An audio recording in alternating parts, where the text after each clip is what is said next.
What is going on, guys? It's your boy Az. We are back here. Happy Friday again. Happy blog day. We will be jumping into the Battle World Sentry here with the following teams that I've already talked to you guys about earlier today. If you guys saw my preparation video, we're going to be going in first with Brimstone, and then we're going to finish things off a little bit with the other four teams. Brimstone's going to be our largest one.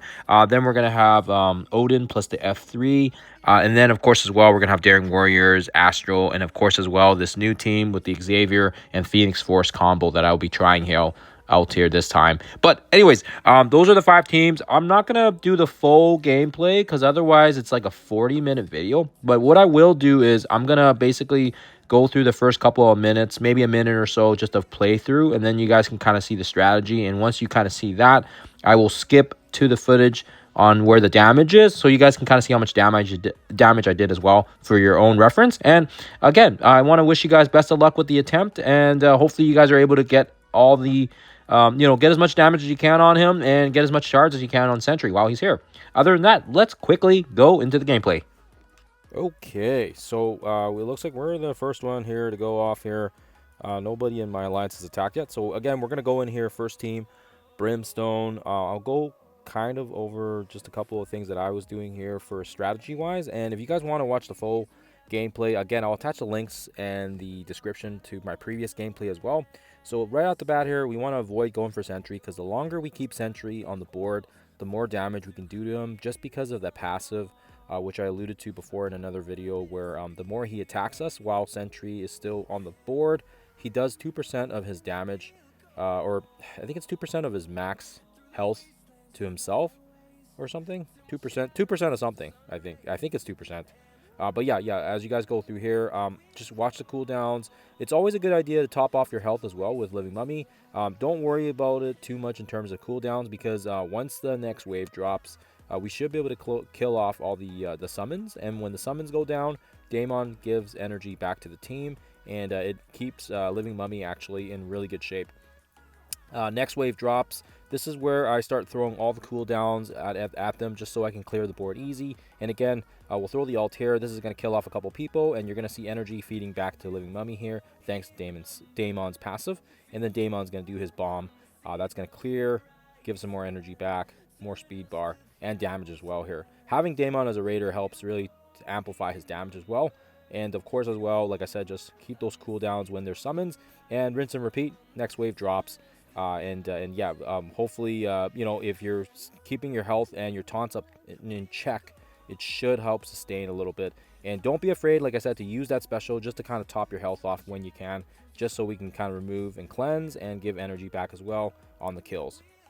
And I think that's pretty much it. I think you guys get the strategy of it. I'm gonna rush to the end here, so you guys don't have to watch 10 minutes of gameplay. Okay, so we're done here. We got to the end. We have a minute and 40-ish left, but we weren't able to make it to the end. But that's okay. We did the damage that we wanted to do, and our goal was just hitting a little bit over the 1,000 mark. So that's exactly what we wanted, and that will give us a good start to the next team. So for this one, the strategy is kind of interesting because you don't really need to avoid Sentry here. We don't get that extra 2% damage that he would normally do to himself anyways. So what you want to do here is you want to just target and carefully ensure that your cooldowns are ready to go. Odin's good because he's got that massive auto. When he gets his battlefield effect in effect, he's going to be able to laser everybody every time they attack. So really, you just got to focus everything on Sentry. Even some of the minions, when they take a turn, they just basically end up killing themselves there. So hopefully, if you guys have Odin unlocked, he is going to definitely be a game maker here.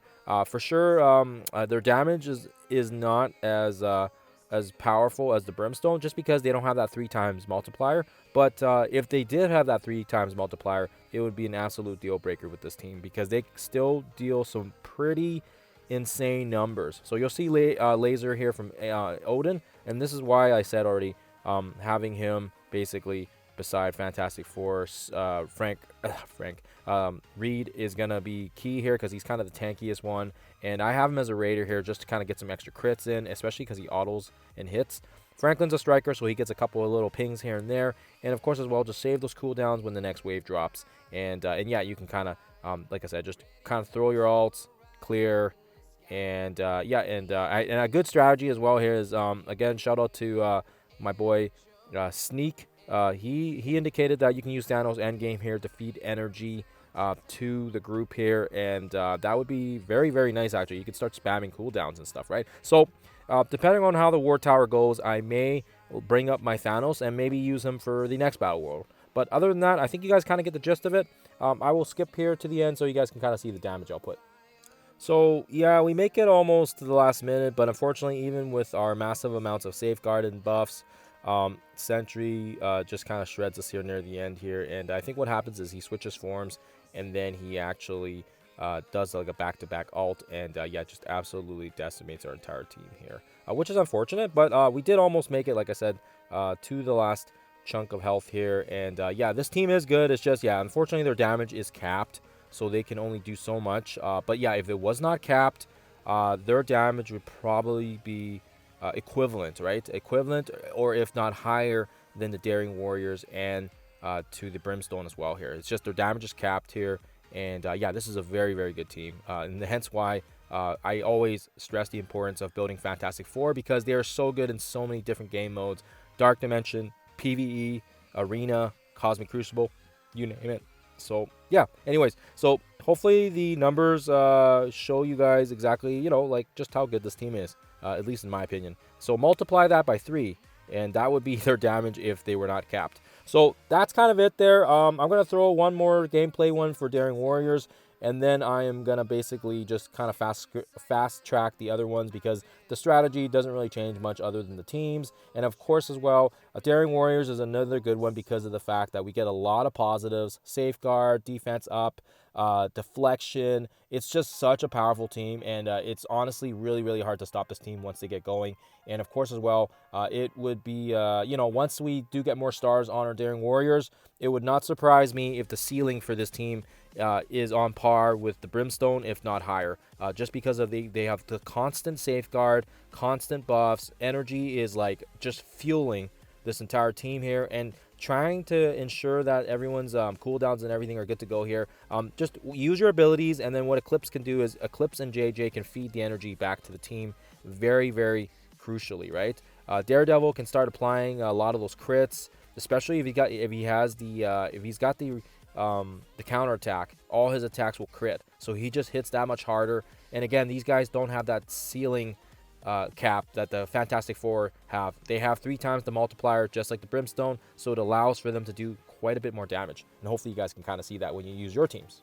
So we're done, and finally, yeah, the verdict is in, and hopefully you guys can see how much damage we did. We did about 700, so we did a little bit more than our Odin F3, and that's kind of it, guys. That's my top 3 teams here. I'm gonna run the Astral team, and I'm gonna run my Professor X team as well here, but I'm not gonna have the footage. I'll just have the damage outputs, so you guys can kind of see it there. And then other than that, I hope you guys have a lovely rest of your Friday and a lovely weekend as well.